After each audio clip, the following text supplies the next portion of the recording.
Kabayan, alam niyo ba na may ahensya ng gobyerno na sumusuporta sa kapakanan at kaunlaran ng ating mga OFWs at kanilang mga pamilya? Ito ang Department of Migrant Workers o DMW, ang tahanan ng OFW. Binuo ito sa bisa ng Republic Act No. 11641 bilang pangunahing ahensya na magpoprotekta sa karapatan at kapakanan ng ating mga OFWs at kanilang mga pamilya. Ang DMW ay sumusunod sa isang rights-based approach para tiyaking ligtas at protektado ang ating OFWs saan mang sulok ng mundo at ang kanilang mga pamilya.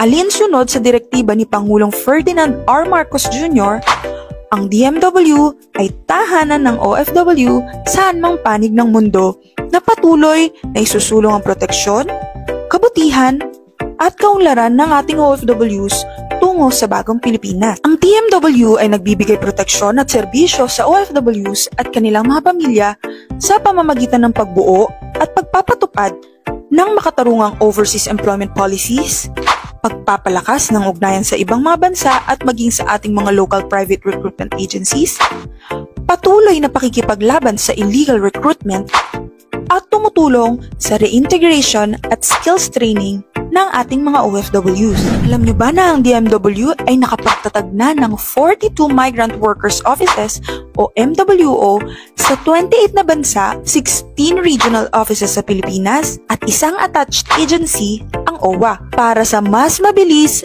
at mabisang pag-abot ng serbisyo at programa sa ating OFWs at kanilang mga pamilya. Kabayan, huwag kalimutang i-follow ang official social media accounts at bisitahin ang official website ng DMW para sa mga updates.